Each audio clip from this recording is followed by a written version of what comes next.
السلام علیکم۔ ملکی اور غیر ملکی تازہ ترین خبروں کے لیے دیکھتے رہیں کے نیوز چینل انٹرنیشنل۔ یوٹیوب پر ہمارا چینل سبسکرائب کیجیے اور رہیں دنیا بھر کی خبروں سے باخبر۔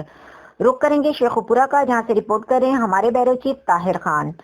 وردی بدل گئی مگر کرتوت نہ بدلے۔ ایس ایچ او تھانہ صدر شیخوپورہ فاروق رانجھا کی بیوہ خاتون سے بدتمیزی، بوڑھی عورت کو دھکے دے کر تھانے سے نکال دیا۔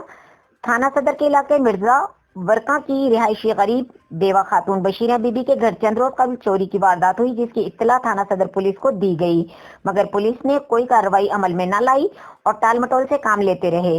متاثرہ عورت آج اپنے بیٹے کے ہمراہ ایس ایچ او تھانہ صدر فاروق رانجھا سے داد رسی کے لیے گئی تو بادشاہ سلامت کی کرسی پر بیٹھے افسر شاہی نے غریب بیوہ خاتون کو گالیاں نکالتے ہوئے دھکے دے کر تھانے سے نکال دیا۔